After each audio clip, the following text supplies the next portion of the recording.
Tonight on WTOP-10 Nightly News, after the historic total solar eclipse, what's next for Oswego? And what should you do with those eclipse glasses?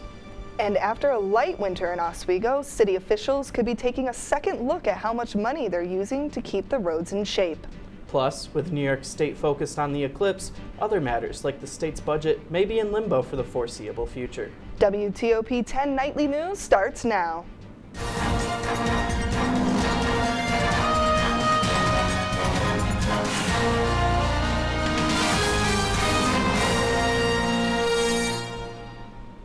Good evening and thank you for joining us. I'm Seth Appleby. And I'm Gabrielle Legatella.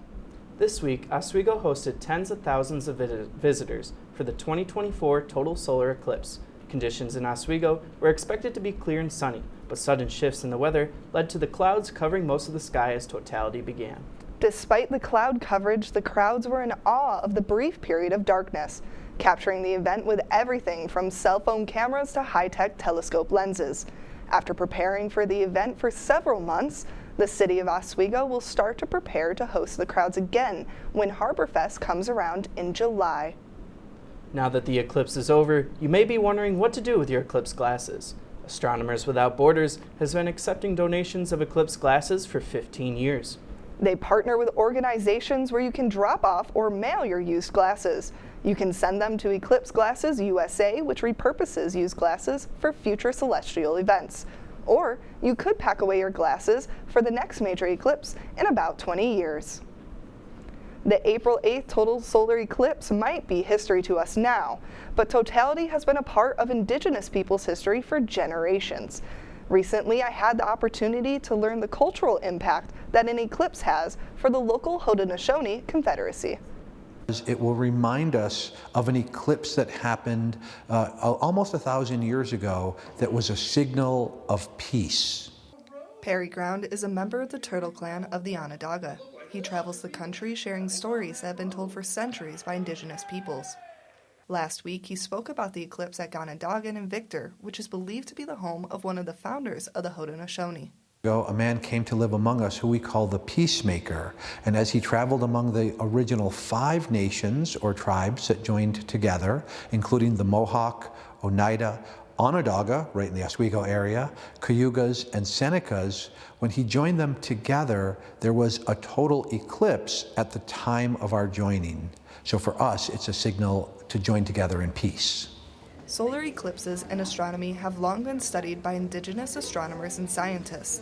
Samantha Dockstader, a star reader and spiritual leader from the Wolf Clan of the Oneida, spoke in Niagara Falls, New York about the science and energy this eclipse holds. It is going to help us to embrace that energy of the sun and the moon. And Dockstader says she believes the eclipse will be special for the people and for the sun and the moon as they journey through the sky. You know how when you haven't seen your family for a long time and you get really emotional when you see them, and other people, they might say, oh, I want to let you have a moment. It's kind of the same thing with the sun and the moon. Both Ground and Dockstader stressed how special and sacred this eclipse is for Indigenous peoples. It's a good reminder to hear these stories to say human beings, Native Americans, have had these same feelings for millennia. Well, it's like the only one that we're going to experience in our lifetime over this location. The path of totality being over all of our homelands of like Haudenosaunee homelands, that's why it's so special. Many areas along the path of totality are home to Indigenous peoples, including the land that SUNY Oswego now stands on today. These are the ancestral grounds of the Haudenosaunee, specifically belonging to the Onondaga Nation. Reporting for Oswego Now, Gabrielle Legatella. The month of April is National Deaf History Month. Introduced by the National Association of the Deaf in 1997, National Deaf History Month is dedicated to promoting the culture, history, and language of the deaf and hard of hearing community in America. How can you celebrate National Deaf History Month? Learn a little bit of sign language, advocate for deaf accessibility within your community, support a deaf business, or share the works of a deaf creator. If you traveled this past winter in the city of Oswego, a snowplow was probably there to clear the way.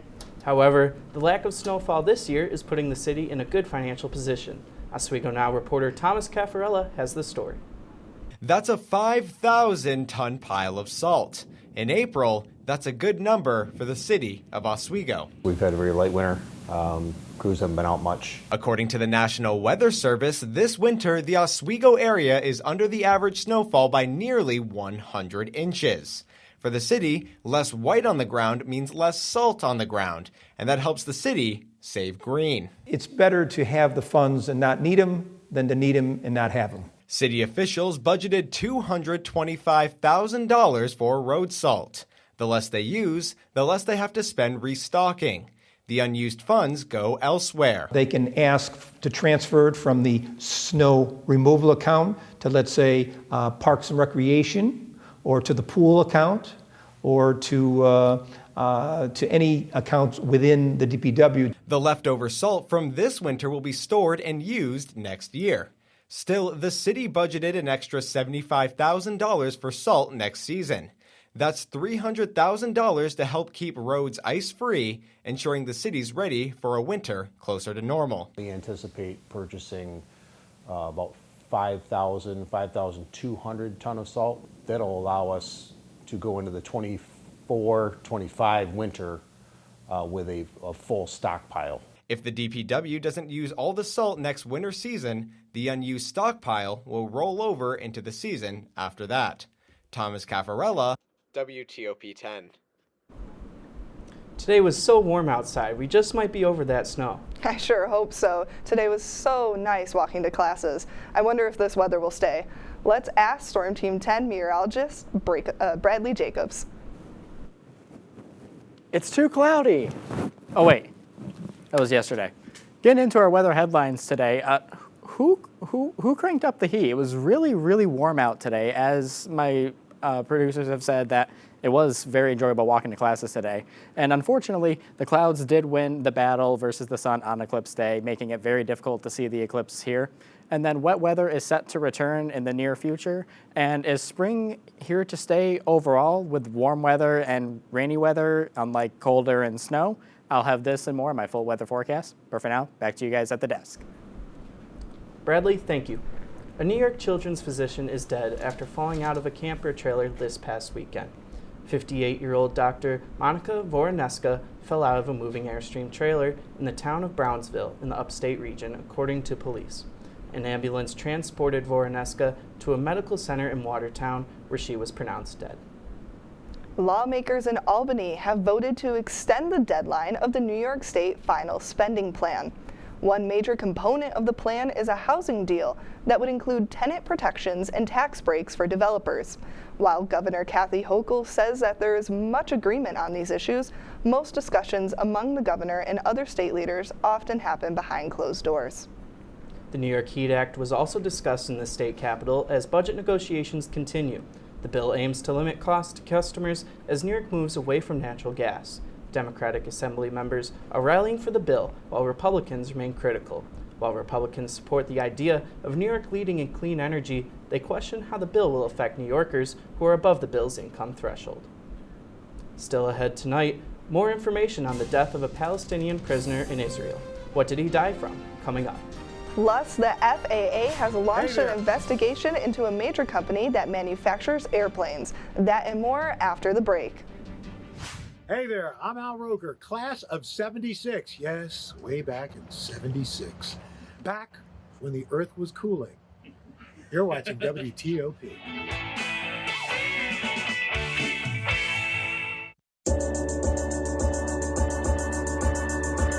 The Kinda Late Show with Chloe and Anna.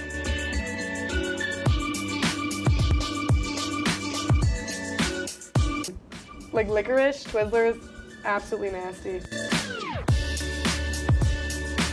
The thought of turkey is just nauseating. I think you're wrong, is what I think. You think I'm wrong a lot of times. I do think you're wrong a lot.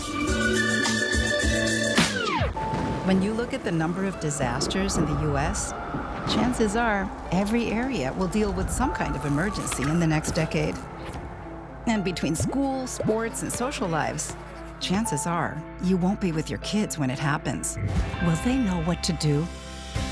Ready.gov/kids has the educational tools and information to make the conversation easy. When the time comes, chances are they'll feel prepared, not scared. So talk with your family today.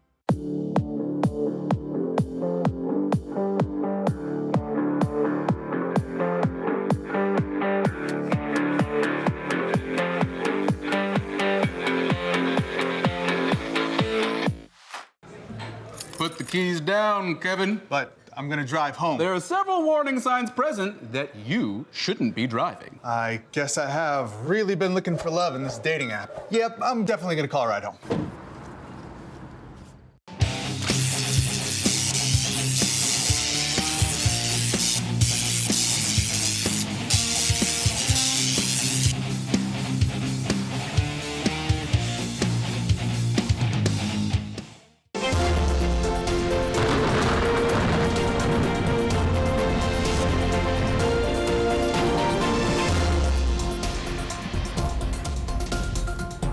Good evening, everyone, and welcome back to your nightly news. I'm your Storm Team 10 meteorologist, Bradley Jacobs. And looking at our current conditions outside, currently sitting about 60 degrees, just shy of 60 degrees with some partly cloudy skies. Been a beautiful day today overall. The temperatures did get close to 70 degrees, made for some nice fishing earlier on. Winds are coming from the southeast at about 10 miles an hour or so. Pressure's in nicely at about 1,000 millibars or so, meaning we do have some potential rain coming in here. It's not well above 1,000, indicating nicer weather. Dew points in about 42 degrees, humidity at 53%, and perfect visibility as far as we can see. Getting into our temperatures around the state, looking out here towards the western New York region, we got Rochester, North Dansville, all in the mid-60s there. Heading down the I-81 corridor, Oswego sitting at 59, and mainly in the low 60s, high 50s right along here. Elmira at 61. Coming over eastward here towards the Mohawk Valley, southern tier region. Delhi, our coldest at 55 tonight. Utica sitting nice at 61. And then over towards the capital region, also sitting in the high 50s as well. Now, will these temperatures be here to stay? Looking ahead at our 6 to 10 day temperature outlook, it's looking much above average all across the mid-Atlantic and northeast here, and well down south, they're going to be really warm as well. And then over right here to the left of me, we do have some cooler weather coming in across the northern Pacific and western United States. Now looking ahead towards tomorrow's forecast, we do have some light rain expected for us with temperatures sitting about in the mid-50s or so. We can expect this rain to continue throughout the morning and maybe a chance of thunder overnight. Last but not least, getting into our 7-day forecast here. Midweek portion here, it's going to look a little, rainy, stormy, chance of thunderstorms here on Thursday, and heading into the weekend, you're going to see those temperatures drop as we do have some front coming on through here. And then looking into later next week, it looks to clear on up and temperatures look to remain warm like springtime in the mid-50s. That's all for my full weather forecast tonight. Back to you guys over at the desk. Thank you, Bradley. The FAA announced an investigation Tuesday after a whistleblower stepped forward last January. Boeing engineer Sam Salapour alleges Boeing took shortcuts when it made its 777s and 787 Dreamliner jets. He warns the risks could be catastrophic as the planes age, affecting 400 777s and 1,000 787s. Salapour says Boeing has retaliated against him since he made his complaint. The company released a statement that says, in part, quote, claims about the structural integrity of the 787 are inaccurate, end quote.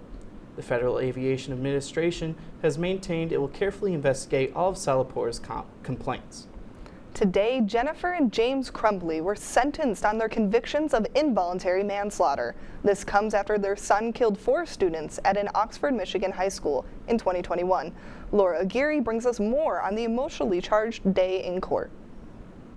My husband and I used to say we had the perfect kid. Now Jennifer and James Crumbly have been sentenced on convictions for their roles in their son's deadly actions. It is the sentence of this court, Ms. Crumbly, that you serve 10 to 15 years with the Michigan Department of Corrections. James Crumbly received the same, with each getting credit for 858 days already served. The couple was separately convicted earlier this year, each on 4 counts of involuntary manslaughter. Ethan Crumbly is serving life without parole for killing 4 classmates at Oxford High School in November of 2021 with a gun his father purchased for him. The families of the 4 students killed spoke to the Crumblys before sentencing. It doesn't appear that either of you cherished or even wanted your son, but I wholeheartedly wanted and cherished mine. When you texted, Ethan, don't do it. I was texting Madison, I love you, please call Mom. I now have to live without Hannah, my little sister, my best friend, my other half. Tate Mears family's ready to hear the truth. It's time to drive real change from this tragedy. Both Crumblies apologized to the families, and James addressed victim Tate Meyer's father directly. The whole truth has not been told. You know that what my son did, I was not aware of. If there's anything the general public can take away from this, is that this could happen to you too. I'm Laura Aguirre reporting. The Crumblies do have the opportunity to appeal the sentence. The judge also said the Crumblies cannot have any contact with the families of the victims, and she will make a ruling soon on if the Crumblies can have contact with their son. Walid Daka, one of the longest-serving Palestinian prisoners, has died while in custody. Daka died from cancer after serving 38 years in a Palestinian prison. At the time of his death, he was the longest imprisoned Palestinian in Israel, with the second longest sentence served overall, according to the Palestinian Prisoners Society. A spokesperson for the Israel prison on Monday confirmed Daka's death and said in a statement his death will be investigated. The Attorney General of Venezuela announced today the arrest of the former oil minister and president of the PDVSA, Tariq El-Assami. He was arrested for his alleged involvement in a corruption scheme that has been being investigated by the public ministry for the past year. Several other former public officials and businessmen are detained in connection with this case. When WTOP-10 Nightly News continues, are your eyes damaged after the eclipse? And what candidate made it onto the Nebraska ballot?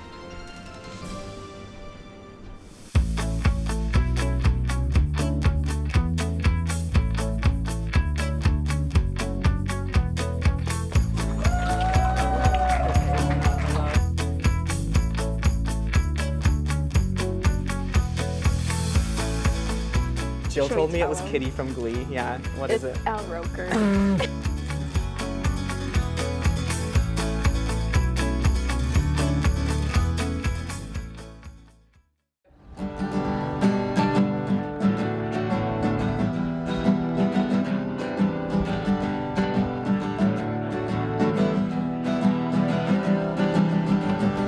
We're here for you, we're here for you. This is your channel too.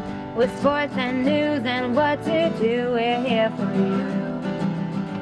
It's your TV, you're watching WTOP.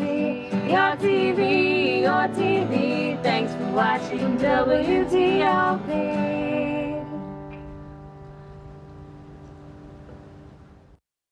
What's going on? Yeah, dude, we go on at like 11:30. It's like No. What do you mean no? It's 10:30. 10:30? Yeah, it's 10:30. What do you mean it's 10:30? Hey, don't touch that. That's my ladder. Hey, man. Whoa. You know this book was already discounted 10%? Wow. Wow. Get a closer to that one. Matthew, Broadcast news. look at that. Can we go back inside? I want to sleep in the studio again.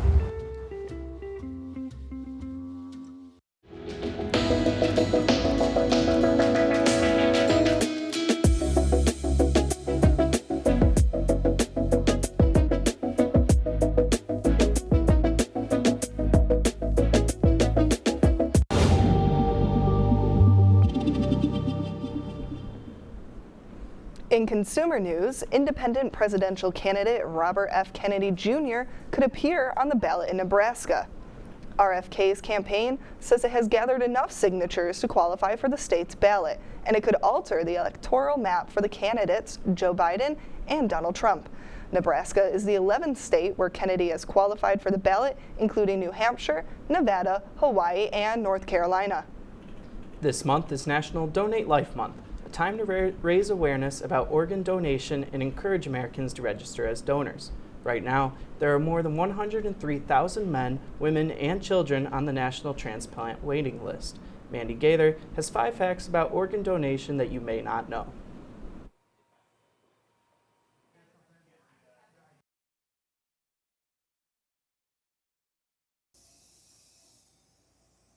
Unfortunately, it's not enough. As we speak today, there's more than 100,000 people awaiting organ transplant.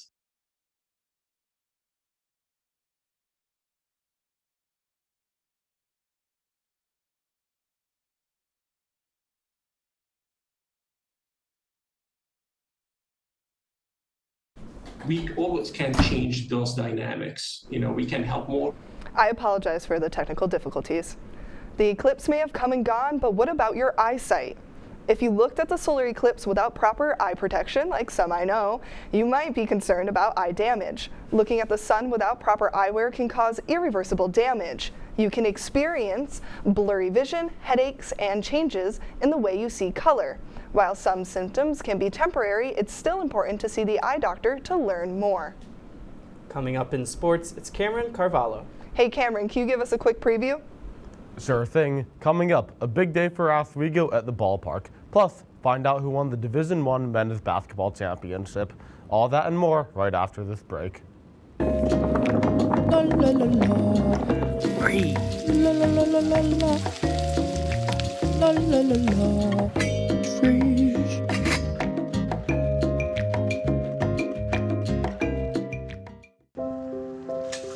I want to eat apples and bananas. I need to eat apples and bananas. Why can't I eat apples and bananas? Support the Feeding America nationwide network of food banks to help provide meals to those in need. Join us at feedingamerica.org.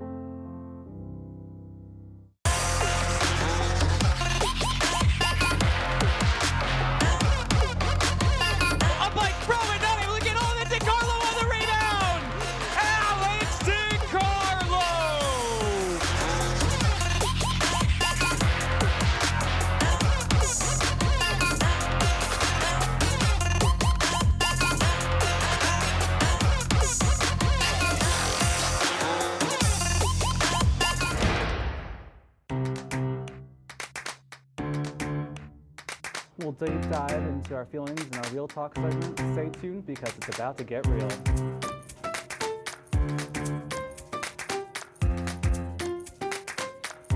And it could be your last chance to see one occur for 2 decades, as the next time one will be visible over the continental U.S. He's May 84. Yarrow told police in the hospital that he had pressed the doorbell and waited. They mix with oxygen and nitrogen and become briefly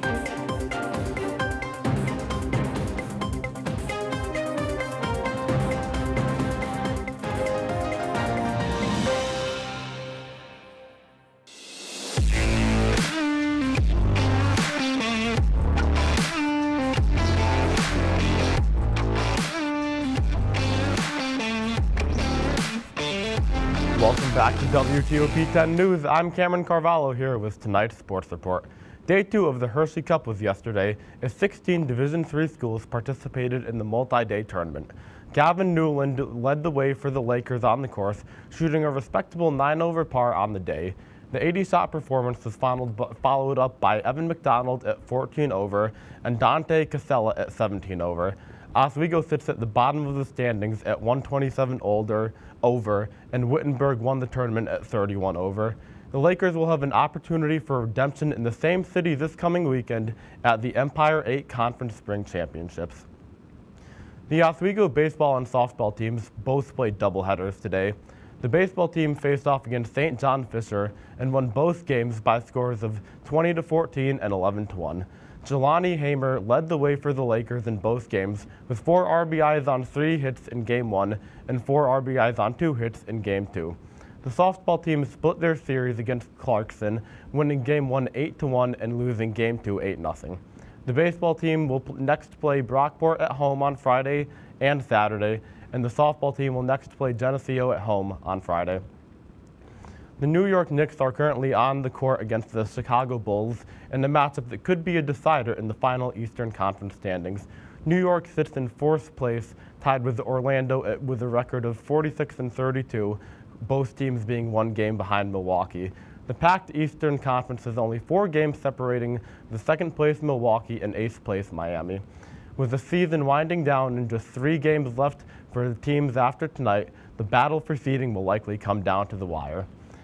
Into more basketball news, last night the UConn Huskies took on the Purdue Boilermakers in the national championship game last night. Zach Edey, the monster center for Purdue, with a nice lob over Donovan Clingan for UConn. However, it was Tristan Newton's night. He hit a nice corner three. He wasn't invincible, though. You cannot drive on Zach Edey. He swats that ball right into the bench. Edey again in the post, hits Klingon with a nice little Hakeem Olajuwon style fake for the and-one finish. UConn, though, a classic backup. Stephon Castle on the feed, wide open layup to the tournament's most outstanding player, Tristan Newton, who strikes again. He's got unlimited range. He takes that one from way downtown. Things were starting to get out of hand. UConn up 9. The best play for Purdue, though, came from the unlikely hero. Camden Heide comes out of nowhere for the putback slam on the Zach Edey miss. However, it was just Newton's night. How he finished that shot over Zach Edey is a complete mystery. And then Stephon Castle ices the game. UConn goes up 17 with 8 minutes to go, and at that point it was over. The UConn Huskies take the national championship again, and it's another one for Dan Hurley and his Huskies. A really impressive season by UConn. They were 37-3, and they outscored their opponents by 140 points in the tournament. No one has ever done that before. Additionally, they had, dating back to last year, there are 12 tournament games where they won at least by 13 points, which has also never happened before. Their combined men's and women's championships is the most of any school, which is why Connecticut refers to themselves as the basketball capital of the world. Back to the desk. Thank you, Cameron. Mattel is launching a new collaborative version of one of the world's most loved word games, Scrabble. Scrabble Together will be available across Europe. Instead of competing, players collaborate to complete goal cards, and there are helper cards if assistance is required. Mattel says the new game mode aims to bring people together. It says it's for anyone who finds word games intimidating or whoever thought word games are not for them. The new spin on Scrabble comes more than 75 years after the classic version came out. There's no word if there are any plans for this new version to cross the pond yet to America. Any Scrabble fans? I love Scrabble. I have all the point scores memorized for the letters. Played it a lot. I have the good old Scrabble Flash thing, and I got like one set that was one time like 7 words, and I got all 7. I'm a Battleship guy myself, but another classic. Well, that's our report for tonight. Be sure to stay tuned for One Too Many. Thank you for watching. Have a great night, everyone.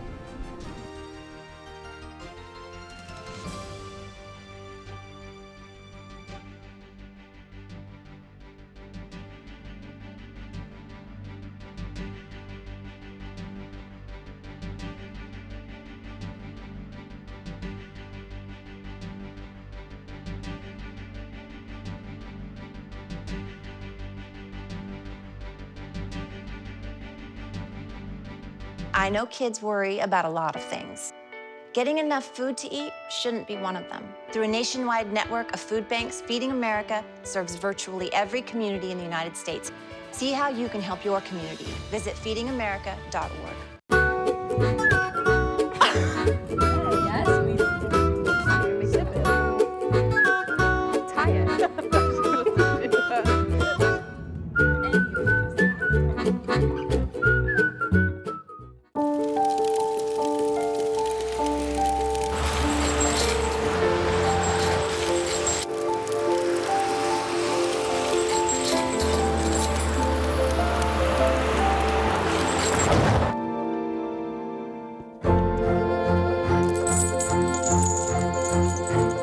Did you know dragging chains can spark a wildfire? Only you can prevent wildfires.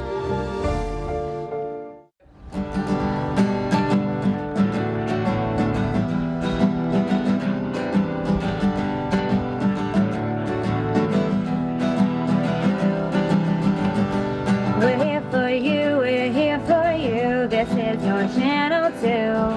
With sports and news and what to do, we're here for you. It's your TV, you're watching WTOP. Your TV, thanks for watching WTOP.